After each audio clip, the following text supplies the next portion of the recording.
مسلم league نون کی نائب صدر مریم نواز نے عمران خان پر لفظی گولہ باری کر دی. کہا عمران خان آئینی وزیر اعظم ہیں نہ ہی منتخب، وہ سلیکٹڈ ہیں. عمران خان وزیر اعظم کی کرسی پر قابض ہیں. وہ ملک میں اہم ترین تقرریاں جادو ٹونے سے کرتے ہیں. یہ آدمی جادو ٹونے کے ذریعے ملک چلا رہا ہے. انہوں نے مزید کہا اگر جادو ٹونا چلتا ہے تو آٹا چینی سستی کراؤ. اپنے جنتر منتر عوام کی بھلائی کے لیے کیوں استعمال نہیں کرتے؟ عمران خان کی بجائے جنات ٹائمنگ بتاتے ہیں. عمران خان کو نواز شریف بننے کی کوشش بھی نہیں کرنی چاہیے. شیر کی کھال پہن کر کوئی شیر نہیں بن جاتا. عمران خان کو سیاسی شہید بننے نہیں دیں گے.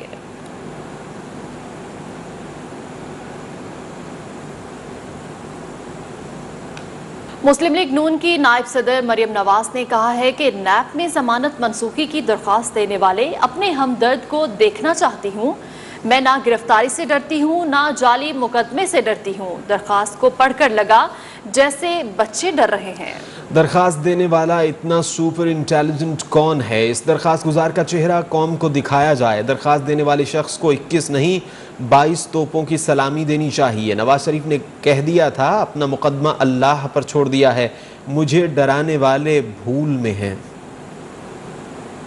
میں یہ چاہتی ہوں کہ جس شخص نے میری بیل کینسل کرنے کی نیب میں جو درخواست لکھی ہے، میں اس اپنے ہمدرد کو نیب میں دیکھنا چاہتی ہوں. تو مجھے اس درخواست کو جب میں نے پڑھا تو مجھے ایسے لگا جیسے بچے ڈر رہے ہیں. تو اس کا چہرہ اس شخص کا جس نے یہ درخواست لکھی ہے قوم کو دکھایا جانا چاہیے تاکہ ہمیں پتہ چلے کہ یہ اتنا انٹیلیجنٹ اور سپر انٹیلیجنٹ انسان کون ہے. میں چاہتی ہوں کہ اس کا چہرہ قوم کو دکھایا جائے تاکہ ہم اس کو 21 نہیں 22 توپوں کی سلامی پیش کریں. درخواست دینے والوں کو بھی پتہ ہونا چاہیے، جو بھی اس درخواست کے پیچھے اس کو یہ پتہ ہونا چاہیے کہ اگر یہ مجھے ڈرانے کے لیے ہے تو آپ کو یہ علم ہونا چاہیے کہ اللہ کا شکر ہے میں نہ آپ کی گرفتاری سے ڈرتی ہوں، نہ آپ کے جعلی مقدمے سے ڈرتی ہوں، نہ آپ کے جعلی کیسز سے ڈرتی ہوں، نہ میں نیب سے ڈرتی ہوں. اسلام آباد ہائی کورٹ میں ابن فیلڈ ریفرنس سے مریم نواز کی بریت کی درخواست پر سماعت ہوئی. عدالت نے کہا مریم نواز کی اپیل اور ضمانت منسوخی کے لیے نیب کی درخواست دونوں پر یکساں سماعتیں ہوں گی. 17 نومبر کو آئندہ سماعت پر نیب سے دلائل بھی طلب کر لیے گئے. جسٹس محسن اختر کیانی نے کہا جب دونوں کو سن لیں گے تو فیصلہ کریں گے. مریم نواز کے وکیل عرفان بہادر نے کہا آمدن سے زائد اثاثوں پر بھی ایک ہی کیس بنتا ہے، 3 الگ کیسز نہیں. ایک جرم میں 2 سزائیں نہیں ہو سکتی. پاناما پیپرز اور ایون فیلڈ پر میاں صاحب کے خلاف کوئی کیس نہیں بن رہا تو مریم نواز کے خلاف تو بالکل نہیں بنتا. مریم نواز کو سزا وراثت میں ملی ہے.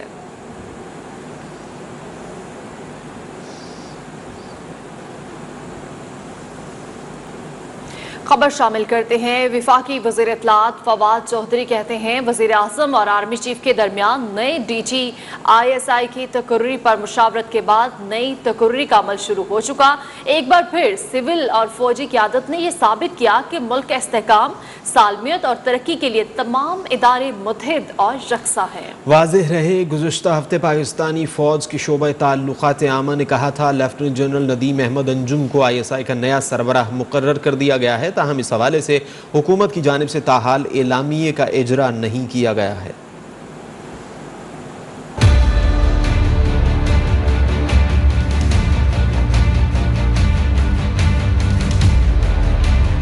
نئے ڈی جی ISI کی تقرری کا معاملہ. وفاقی وزیر اطلاعات فواد چودھری کے ٹویٹ نے تقرری کی گتھی سلجھا دی. فواد چودھری کہتے ہیں وزیر اعظم اور آرمی چیف کے درمیان نئے ڈی جی ISI کی تقرری پر مشاورت مکمل ہو چکی ہے جس کی روشنی میں نئی تقرری کا عمل شروع ہو چکا ہے. وفاقی وزیر نے معاملے پر اطمینان کا اظہار کرتے ہوئے کہا کہ ایک بار پھر سول اور فوجی قیادت نے یہ ثابت کیا کہ ملک کے استحکام، سالمیت اور ترقی کے لیے تمام ادارے متحد اور یکساں ہیں. گزشتہ ہفتے پاکستانی فوج کے شعبہ تعلقات عامہ نے کہا تھا کہ لیفٹیننٹ جنرل ندیم احمد انجم کو ISI کا نیا سربراہ مقرر کیا گیا ہے. تاہم اس حوالے سے حکومت کی جانب سے تاحال اعلامیہ کا اجرا نہیں کیا گیا ہے. حکومت مخالف جماعتیں ایک پیج پر نہ آ سکیں. احتجاجی تحریک کے معاملے پر PDM اختلافات کا شکار. اتحاد کی 2 بڑی جماعتوں نون لیگ اور JUI میں روڈ کارواں کے معاملے پر ٹھن گئی.